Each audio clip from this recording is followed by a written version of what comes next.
Hi everybody, welcome very much to the channel. Today we are going to talk about Mercury in Sagittarius for 2024. Thank you for watching, your support is greatly appreciated. Use the links down below to check my content and to book services with me as well. So first, Mercury and Sagittarius. What does that mean? Mercury represents our ability to think, communicate and analyze in more logical ways, in more cold ways, in more realistic ways. Sagittarius represents our ability to be mutable and adaptable with our feelings, visions, spirituality, wisdom, knowledge and creativity.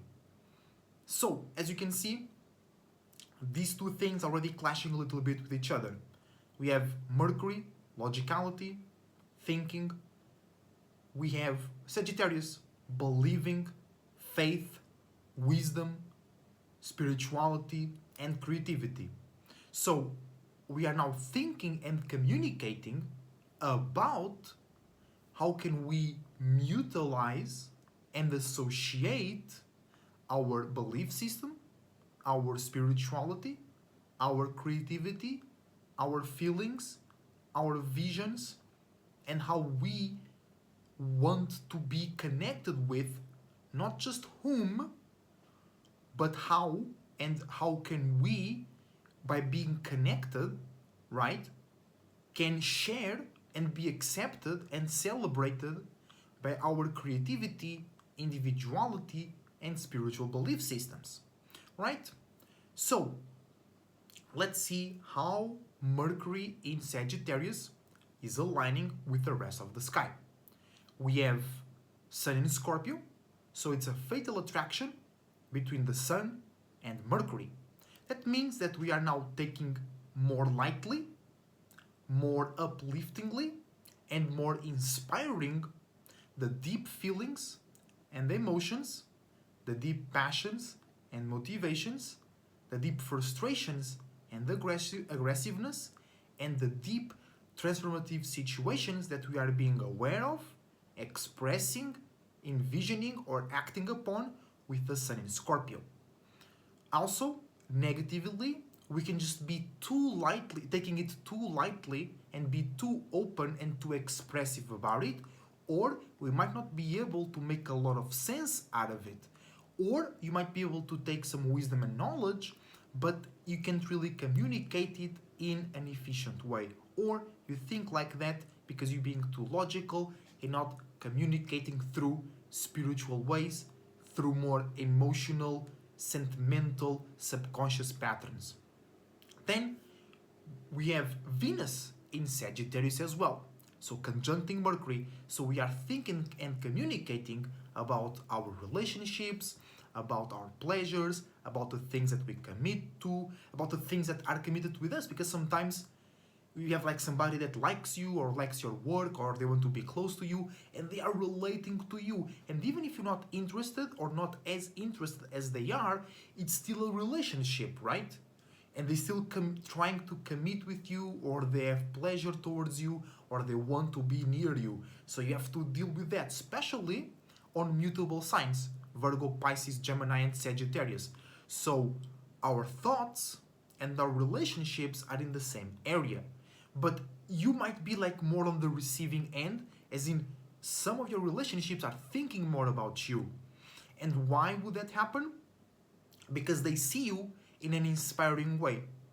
They see you as a spiritual example. They see you as somebody that can share and be more uplifting and more creative about wisdom and knowledge, right? Or more unique. Because sometimes it's not just about what you know, it's also how you make it look, how you make it feel. How can you make it unique? Because you and I can know the same things, but the way I express it, the way I make it into my own wisdom and knowledge might be more entertaining or creative than what you do. So others will be more they'll be more attracted towards my expression. If they are into that, you might be a bit more logical.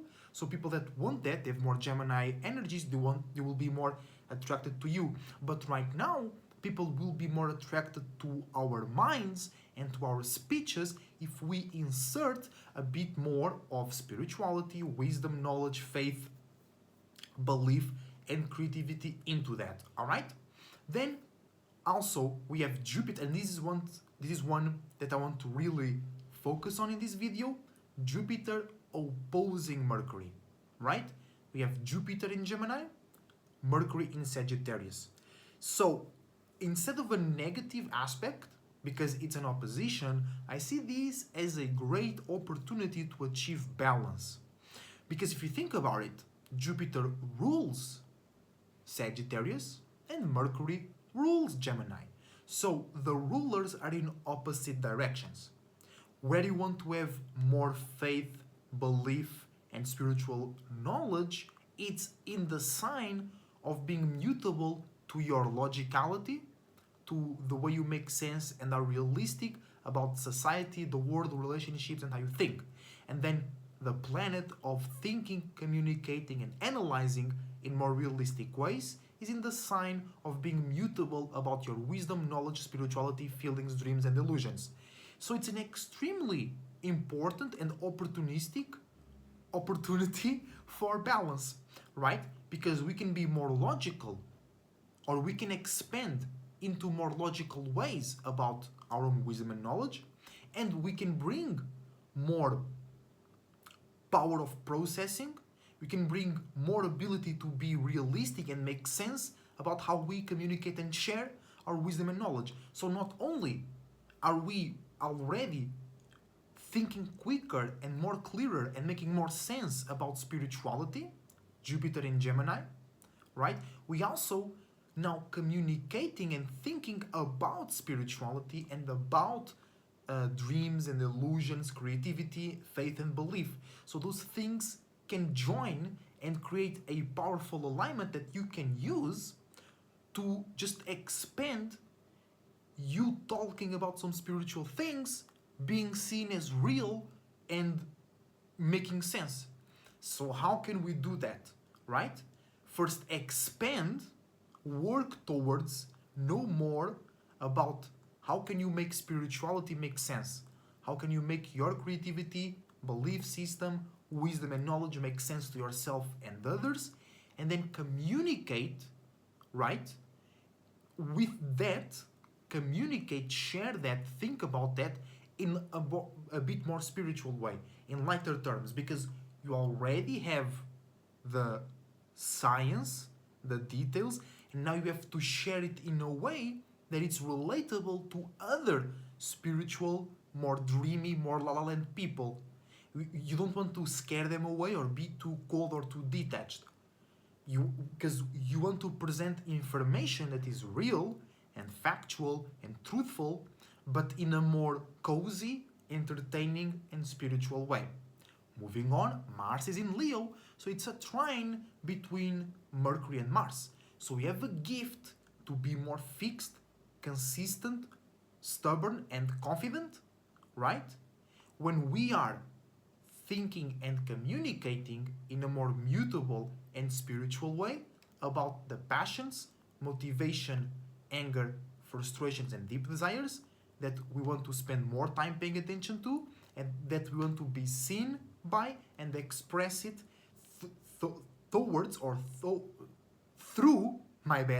through our relationships, our speeches, or any sort of communication. It can be a video, it can be just a small talk, it can be a very personal conversation, but we have a trine to be more confident and to be more sure in our communication if it's mutable and about the passions, motivations, anger, and frustrations that we want to be seen by, express, work on, or pay a lot of attention to. Moving on, Saturn in Pisces squaring Mercury in Sagittarius. So we are learning how to go a bit more deep, to have more care, more meaning, more purpose, and to connect really with somebody or something that is in the same realm of Mercury. Pisces and Jupiter are both ruled, Pisces and Sag, are both ruled by Jupiter. So they share a lot of things. The main difference is that Pisces goes a bit deeper into the dreams and illusions and the connectivity and the purpose, while Sag is a bit more light and more external. Pisces is a bit more deep and internal, but they're both light. They both like to communicate and connect. But Pisces cares more and goes deeper into relationships. Sag is a bit more running away or be a bit more detached, right?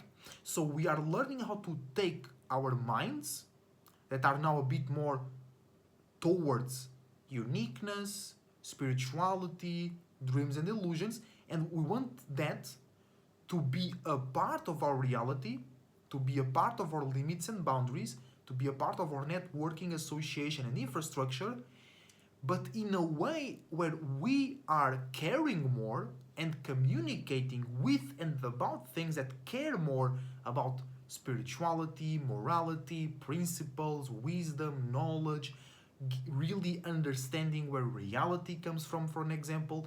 But it's all about you thinking and communicating to or about a real circumstance where your dreams can come true, or a group of people that they are already building, or you are building with them a organization or a structure that involves security, that involves profit, that involves organization, but also, or the purpose is to make a spiritual thing work.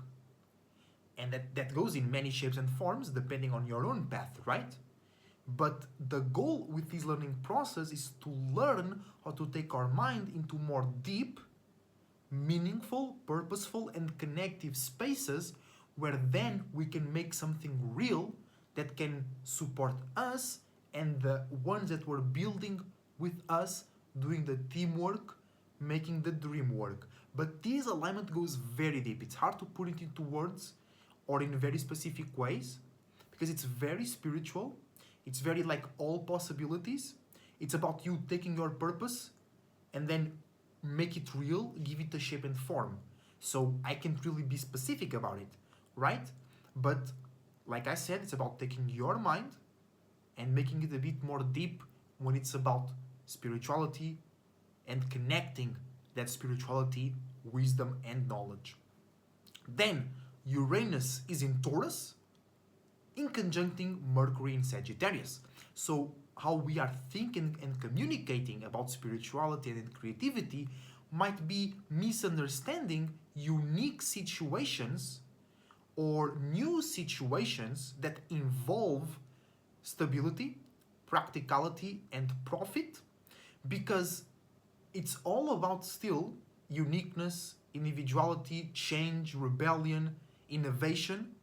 But because it's in the spectrum of stability and structure, there might be a misunderstanding. You might have this good idea, you might be inspired by something, mentally speaking, but you think that doesn't fit a unique scenario. But it does. Because if it's spiritual, if it is some wisdom, most likely it's unique. It will bring some change, it will bring some inspiration as well.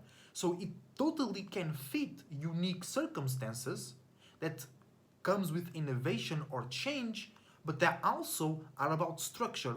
So don't let that dryness or intensity or slowness of Taurus to turn off your mind or to scare away your new spiritual thoughts. Because you gotta make it real. And Uranus in Taurus, even though it's a misunderstanding, it's a great opportunity because you can find unique physical circumstances to apply your more spiritual mind with Mercury in Sagittarius. Moving on, Neptune in Pisces, squaring Mercury in Sagittarius.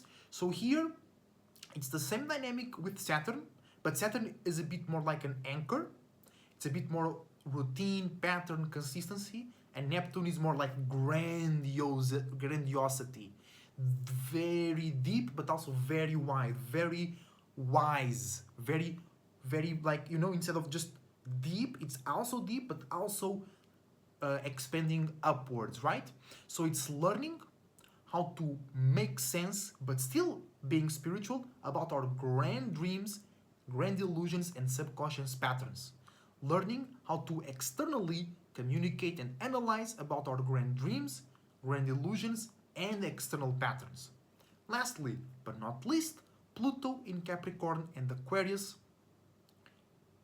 fatal attracting slash sextiling Mercury in Sagittarius. So if we take a look at where Capricorn is coming from, which is, no, Pluto is coming from Capricorn, so that was a fatal attraction. So with Mercury in Sag, we can think in more light, uplifting, spiritual and creative ways about transformative circumstances that forced us to initiate new ways to be stable, to have business, to have a profitable and efficient business, and to have status. Now Mercury is going, no, not Mercury, Pluto is coming into Aquarius, so that means we have an opportunity to transform ourselves into a more unique, individual, logical, stable, fixed and consistent way to think, communicate, analyze and create stable circumstances where we can and will be celebrated and rewarded by thinking, communicating and analyzing in or about spiritual ways, spirituality, creativity and individuality. And that's the end of the video. Thank you very much for watching. I hope you enjoyed. I hope now you know how to best use our mind that is in a bit more spiritual, creative, sentimental and subconscious place. But it's all about communicating and externalizing how we think, communicate and analyze about dreams, illusions, imaginations, feelings, spirituality, wisdom, knowledge, traveling and the process of expansion. So thank you for watching. Also book readings and services with me using the links down below. Till the next time, I wish you the best thoughts, ideas, feelings and emotions, a whole bunch of individuality, creativity and responsibility as well. Believe in yourself, believe in all possibilities, and remember, the best way to be is to be your goddamn self. See you next time.